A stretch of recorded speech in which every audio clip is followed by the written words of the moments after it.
Hi guys, welcome back to my channel. If you're new here, welcome. My name's Arlene, and on this channel we talk a lot about fragrance, and today you're catching me at work. I'm in my office all alone right now because it's a Friday. Usually I work Monday through Friday. On Monday through Thursday I work 9 to 5, and on Fridays it's 9 to 3.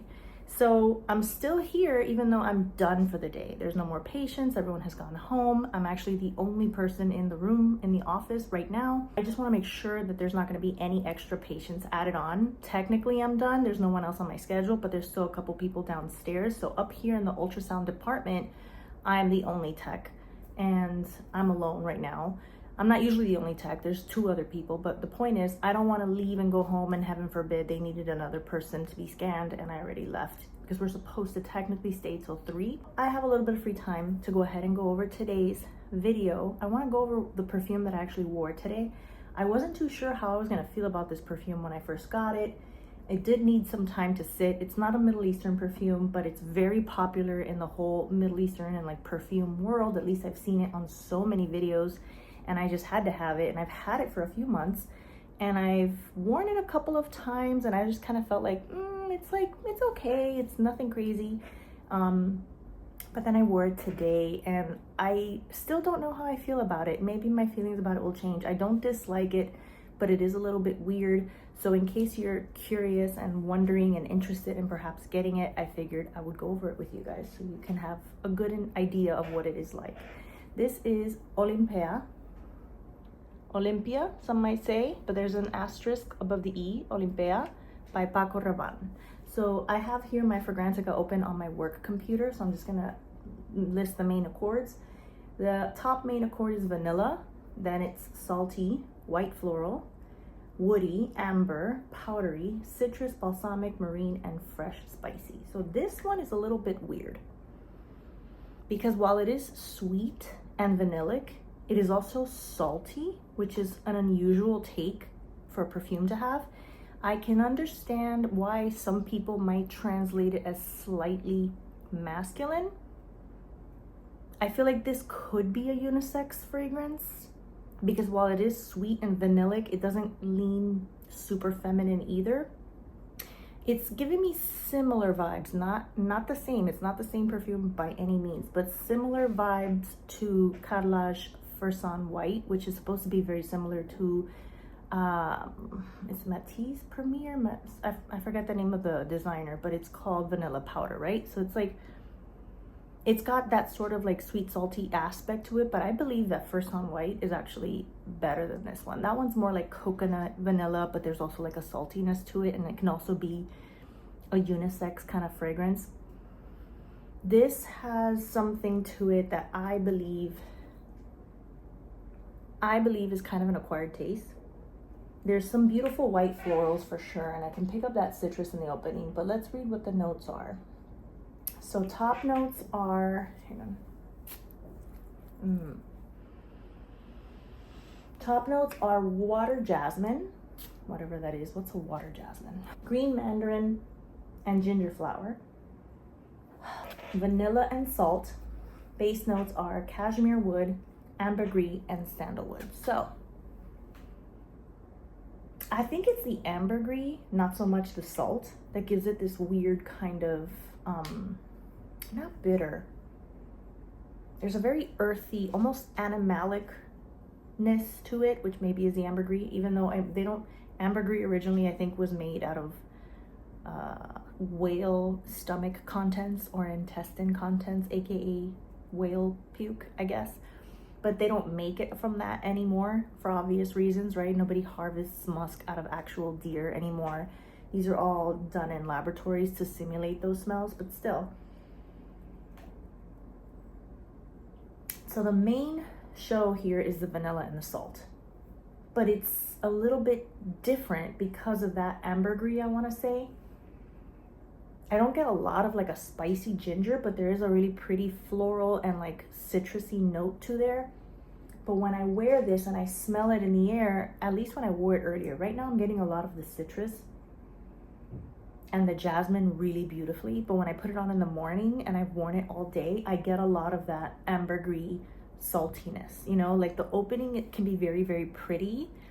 very vanilla with a little bit of that hint of salt, and then that beautiful flowers and citrus fruits, but then it does dry down to be a little bit more animalic, and I think that's what gives it a little bit of that kind of like dirty vibe, a little bit Middle Easternish, even though, like I said, this is not a Middle Eastern perfume. This Paco Rabanne is a designer, but it is very popular among Middle Eastern perfume videos that I've come across. I've come across so many, you know, influencers on YouTube that I grew to love and watched several of their videos, and that's how I got so into all of this. And now that I've purchased so many perfumes and I've loved them myself, and I've started making my own content talking about what I've tried, what I've sampled, I want to say that this was like one of the very first ones that I was like so curious about, but I waited a long time to get because of the price point and all that. I think I got this on Joma Shop, and this is a small 1 ounce. I'm not entirely sure, maybe 1.5. I think it's like a 50 ml. It's, you know, about as big as the palm of my hand, right? And I don't know about this one. I mean, I said this before and I will say it forever. I don't think any perfume is a safe blind buy, because scent is so subjective and you don't know how you're gonna feel about it. You don't know if you're gonna love it. So some people, this is beautiful. Some people might say it stinks. I've even heard of some people say that this smells like dried spit, which I think that's a bit of a stretch, but I can understand what they mean, you know, with the saltiness, right? And there's like a hint of a sweetness. You know, some people's breath can have like a sort of like sweetness if they have good breath, but then there's like a salty aspect. Some people say this reminds them of the smell of skin, like when you just come out of the ocean and, you know, the salty ocean water dries on your skin. There's nothing beachy here at all. So like in the sense of like coconut, tropical, nothing like that at all. The vanilla is very subtle here, even though, like I said, the main star is vanilla and salt. I mean, like the scent profile is very much composed of vanilla and salt, but vanilla on its own isn't necessarily super duper sweet. There isn't any sugar or marshmallow or caramel or nothing like that. You have florals, you know, the white jasmine, you have ginger flower. Not sure what ginger flower smells like, but this definitely doesn't smell gingery, if that's what you're worried about. There's nothing spicy. I mean, a little bit, but nothing crazy. Then you have a little bit of that green mandarin. So it's very clean, refreshing, and then it's kind of warm at the same time with the vanilla and the cashmere wood. And then you have that saltiness. So this is just super unique. It's hard to describe because it's not a fruity floral. It's not really a gourmand either, despite it having some vanilla. It's just a specific smell that is very hard to describe, and you're either gonna like it or not. When I smell this, I don't think that it's something that would be super uber popular that a lot of people would love. I think it's an acquired taste, and I think some people would either love it or not. I think this would be polarizing to most people. Like if 10 people were to try it, maybe 5 or 6 would like it, maybe 4 would strongly dislike it. Unlike, you know, a crowd pleaser that like people would love. For example, my last video was Tiger Lily, the Flower Bomb Tiger Lily by Victor Rolf. I think that's a crowd pleasing kind of perfume. I think that if you have 10 people smell it, maybe one person, because there's always someone, right, might be like, yeah, I don't kind of like this that much. But like people who are not perfume collectors or perfume experts or have a very, you know, refined nose for these kind of things, who just smell it would say, yeah, that smells pleasant. Yeah, that smells nice. This, they might say, it smells nice. And some people might say, it smells a little weird. That's what I mean. So this is more leaning towards that sort of challenging kind of profile. If you're interested in different type of scents, something that smells like nothing else that you've ever really smelled before, this is that kind of perfume. So that's what I think makes it not a safe blind buy. Whereas like Tiger Lily, you may not love it, you may not hate it, but it's kind of on the safe side because I feel like it's a generally pretty easy scent to love. It's coconut beachy, right? Whereas this is a little bit different, right? Not very many people are going to associate like a salty kind of sea breeze sort of, not really sea breeze. I take that back. It's not a sea breeze kind of scent. It's just very hard to describe. You're just going to have to like try to get a sample, try to get your nose on it, or if you want to blind buy it like I did. I have become very much an appreciative, how do I say? I appreciate a lot of different things, a wide variety, a wide spectrum of things. I'm not particularly picky per se. I love that I have such a variety of perfumes to wear every day, because it's almost like every time I pick one up, like this one, for example, that I hadn't picked up in a very long time, it's like a whole new experience for me. It's like, ooh, remember that? Oh yeah, this is like, I don't even remember what it was really like until I put it on today. And I'm very much enjoying that newish sort of experience, right? So every time I pick up a perfume that I maybe at one point was kind of like, I'm not too crazy about it, and then I try it, I'm like, oh my God, this is kind of surprising me. This is actually really freaking good right now. Like my short that I posted a couple days ago of Noble Blush by Lattafa, the Noble Blush Bade El Oud. I was not really loving it, but not hating it. I was a little bit indifferent to it. And then I picked it up one day and I put it on. I was like, oh, I like this. Like all of a sudden, it's like, I really kind of like, I'm enjoying this today. And I think it's kind of like food. It's so unfortunate that perfume is so expensive. I think that's why I really fell down the rabbit hole and bought a lot of Middle Easterns, because they're so inexpensive. I mean, you can go out and buy a meal for $30. You can buy Middle Eastern perfume for $30. The meal is gonna have calories and make you possibly gain a little bit of weight, but perfume will not. A perfume will not. So having a variety is like having a variety of different meals, right?